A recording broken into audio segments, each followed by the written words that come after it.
এই ভিডিওতে আমি আপনাদেরকে এমন কিছু ফ্রেজ এবং এদের গঠন শেখাবো যা আপনি আপনার রাইটিং এবং স্পিকিংয়ে ইফেক্টিভলি ব্যবহার করতে পারবেন। And I promise you your invested time will not be wasted. তো আমাদের প্রথম ফ্রেজটা হচ্ছে প্রেজেন্ট পার্টিসিপল ফ্রেজ। কোনো কাজ করে এই কথাটা বোঝাতে আমরা প্রেজেন্ট পার্টিসিপল ফ্রেজ ব্যবহার করি। যেমন answering all this questions you can win a mobile phone. এখানে অ্যান্সারিং হচ্ছে প্রেজেন্ট পার্টিসিপল বা ভার্ব প্লাস আইএনজি, এবং কি উত্তর করব সেটা হচ্ছে অল দিস কোয়েশ্চেনস, এই সবগুলো প্রশ্ন। তার মানে এই সবগুলো প্রশ্ন উত্তর করে, কোনো কিছু করে বোঝাচ্ছে এই ফ্রেজটা, এবং এটাকে বলছি আমরা প্রেজেন্ট পার্টিসিপল ফ্রেজ। এরপরেই আমরা শিখব কিভাবে এটা গঠন করব। ঠিক একই রকম আমরা আবার বলতে পারি buying a new desktop can be a loss project. এখানে বাইং কেনা বোঝাচ্ছে বা কিনে কোনো কাজ করে বোঝাচ্ছে। এখন কি কিনব সেটা বলেছি অ্যা নিউ ডেস্কটপ, একটা নতুন ডেস্কটপ কিনে।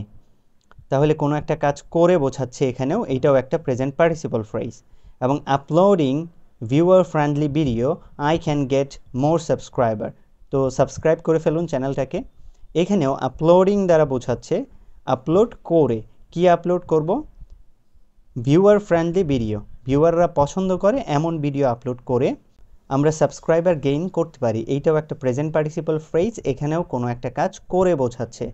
তো পুরো সেন্টেন্স মেকিংয়ের দিকে আমরা যাচ্ছি না, আমরা আগে ছোট অংশটাকে মেক করব সেন্টেন্সের, এরপর বড় একটা সেন্টেন্স কিভাবে গুছিয়ে লিখতে হবে তাও আমি এই চ্যানেলে বলে দেব, এবং তার জন্য আপনাদের ছোট্ট ছোট্ট লাইক প্রয়োজন এবং সাবস্ক্রাইব প্রয়োজন।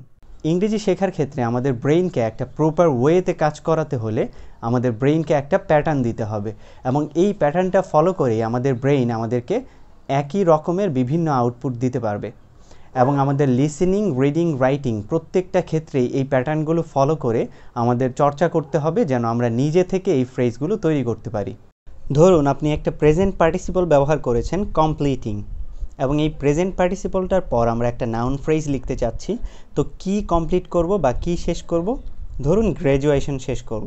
তো গ্র্যাজুয়েশন নাউনটা আমরা লিখলাম, এবং এই গ্র্যাজুয়েশনটা কার সেটা বোঝাতে আমাদের একটা পসেসিভ ডিটারমিনার বসাতে হবে। আমরা বসাবো ইয়োর গ্র্যাজুয়েশন। এই ডিটারমিনার এবং নাউনটা মিলেই হলো একটা নাউন ফ্রেজ। এখানে ইয়োর হচ্ছে একটা পসেসিভ ডিটারমিনার, যেটা কোনো কিছু কার বা নাউনটা কার সেটা নাউনের পূর্বে বসে প্রকাশ করে, এবং এই ডিটারমিনারগুলো সবসময় একটা নাউন ফ্রেজের শুরুতে বসে। তো ডিটারমিনার প্লাস নাউন দিয়ে এইভাবে আপনি একটা নাউন ফ্রেজ তৈরি করতে পারেন। তো হয়ে গেল completing your graduation you can get a good job. আবার হেল্পিং, একটা প্রেজেন্ট পার্টিসিপল আপনি ব্যবহার করেছেন, এখন কাকে হেল্প করবেন ওই নাউনটাকে আগে লিখতে হবে। তো আমরা লিখলাম পিপল। এখন এই পিপলের বৈশিষ্ট্যটা কি? আননোন পিপল, অপরিচিত ব্যক্তি। তো অপরিচিত ব্যক্তিদের সাহায্য করা বোঝাচ্ছে, এবং এই জিনিসটা means you are a kind man, এই জিনিসটা বোঝায় যে আপনি একজন দয়ালু ব্যক্তি। তো এখানে পিপল নাউনটা ব্যবহার করেছি, এবং নাউনের বৈশিষ্ট্য আননোন একটা অ্যাডজেক্টিভের মাধ্যমে আমরা প্রকাশ করেছি। তো অ্যাডজেক্টিভ প্লাস নাউন মিলেও কিন্তু একটা নাউন ফ্রেজ আমরা গঠন করতে পারি, এবং আমরা জানি অ্যাডজেক্টিভ নাউনের পূর্বে বসে দোষ, গুণ, অবস্থা ইত্যাদি প্রকাশ করে। একটা নাউন ফ্রেজ তৈরি করার ক্ষেত্রে আমাদেরকে 3টা স্টেপ ফলো করতে হবে। প্রথম স্টেপটা হচ্ছে আমরা যেই নাউনটা নিয়ে বা নামটা নিয়ে কথা বলতে চাই ওই নামটা সিলেক্ট করতে হবে, এবং দ্বিতীয় স্টেজ হচ্ছে ওই নাউনটার দোষ, গুণ, অবস্থা ইত্যাদি আমাদেরকে অ্যাডজেক্টিভ জাতীয় ওয়ার্ডের মাধ্যমে প্রকাশ করতে হবে, এবং অ্যাডজেক্টিভটা বসবে ওই নাউনের পূর্বে। এক্ষেত্রে এক বা একাধিক অ্যাডজেক্টিভও বসতে পারে। এবং নাউন ফ্রেজের একদম শুরুতে আমাদের তৃতীয় ধাপে কাজ করতে হবে, সেটা হচ্ছে একটা ডিটারমিনার ব্যবহার করা। ডিটারমিনার 5 প্রকারের হয়। এই 5 প্রকার ডিটারমিনার মুখস্থ করে ফেললেই আপনারা খুব সহজেই একটা নাউন ফ্রেজ তৈরি করতে পারবেন। নাউন ফ্রেজে ডিটারমিনারের কাজ হচ্ছে নাউন ফ্রেজের পরিমাণ, সংখ্যা এবং কার সেটা প্রকাশ করা বা নির্দিষ্ট করা। যেমন এ ইম্পর্ট্যান্ট বুক, এখানে প্রথমে আমরা বুক নাউনটা নিয়েছি কারণ এইটা নিয়ে আমরা কথা বলতে চাচ্ছি, এবং বইয়ের বৈশিষ্ট্য হচ্ছে ইম্পর্ট্যান্ট, যেটা একটা অ্যাডজেক্টিভ, এইটা নাউনটার পূর্বে লিখেছি। এবং আমরা জানি নাউন ফ্রেজের শুরুতে আমাদেরকে ডিটারমিনার ব্যবহার করতে হয় পরিমাণ, সংখ্যা, নির্দিষ্ট ইত্যাদি প্রকাশ করতে। তো আমরা এখানে এ সংখ্যা বোঝাতে ব্যবহার করেছি একটি। তো হয়ে গেল এ ইম্পর্ট্যান্ট বুক। এইভাবে আমরা ছোট ছোট ফ্রেজ অর্থাৎ নাউন ফ্রেজ তৈরি করব। আবার সাম এক্সপেন্সিভ ফুড, এখানে ফুড নিয়ে কথা বলছি, একটা নাউন, এবং এর বৈশিষ্ট্য হচ্ছে এক্সপেন্সিভ, যেটা অ্যাডজেক্টিভ দিয়ে আমরা প্রকাশ করলাম, এবং এর পরিমাণ বুঝিয়েছি একটা ডিটারমিনার দিয়ে। তো আমরা জানি ডিটারমিনার নাউন ফ্রেজের শুরুতে বসে। সাম এক্সপেন্সিভ ফুড। এরপর একইভাবে আমরা বলতে পারি বার্ডস, এবং বার্ডসগুলোর বৈশিষ্ট্য হচ্ছে বিউটিফুল, এবং এর পরিমাণ হচ্ছে, এবং একে নির্দেশ করা হয়েছে দিজ, অর্থাৎ কাছের অনেকগুলো বোঝাতে আমরা দিজ ডিটারমিনার, ডেমনস্ট্রেটিভ ডিটারমিনারগুলো ব্যবহার করি। তো এইভাবে আমরা একটা নাউন ফ্রেজ তৈরি করব। দ্বিতীয় ফ্রেজটা হচ্ছে কোনো কিছু কিসের সেটা প্রকাশ করতে আমরা noun phrase preposition of plus আরেকটা নাউন ফ্রেজ ব্যবহার করে বুঝিয়ে থাকি।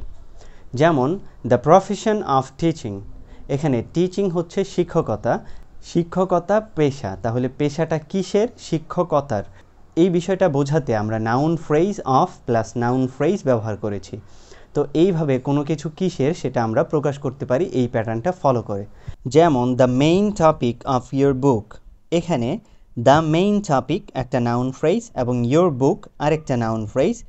আর এখানে আমরা বোঝাচ্ছি মেইন টপিকটা কিসের? অফ ইয়োর বুক, তোমার বইয়ের মেইন টপিক। তো প্রথম নাউন ফ্রেজটা গঠিত হয়েছে টপিক নাউনটার সাথে, এর বৈশিষ্ট্য মেইন ব্যবহার করেছি আমরা, যেটা একটা অ্যাডজেক্টিভ, এবং শুরুতে ডিটারমিনার দা ব্যবহার করেছি কারণ টপিকটা বক্তা এবং শ্রোতার কাছে নির্দিষ্ট। তো বক্তা শ্রোতার কাছে নির্দিষ্ট থাকলে আমরা আর্টিকেল হিসেবে দা বসাই। এবং এই মেইন টপিক নাউন ফ্রেজটা কিসের সেটা প্রকাশ করতে এর অর্থে আমরা প্রিপোজিশন অফ ব্যবহার করেছি, এবং এরপর ইয়োর বুক একটা নাউন ফ্রেজ ব্যবহার করে বুঝিয়েছি যে তোমার বইয়ের টপিক।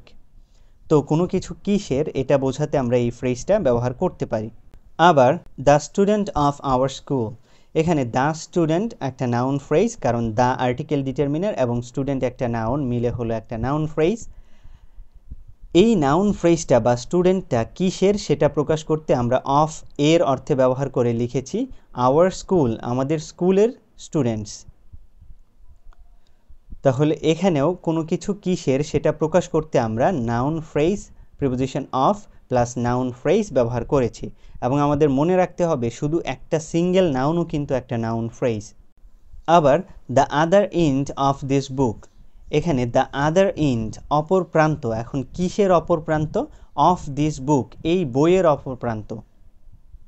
তো এখানে আমরা দ্য আদার এন্ড, এখানে ইন্ড হচ্ছে নাউন এবং ইন্ডের বৈশিষ্ট্য হচ্ছে আদার এন্ড, অপর প্রান্ত, অর্থাৎ এইটা একটা অ্যাডজেক্টিভ আদার, এবং ডিটারমিনার হিসেবে আমরা দা ব্যবহার করেছি কারণ কোন ইন্ড এইটা বক্তা শ্রোতা আমাদের দুজনের কাছেই নির্দিষ্ট।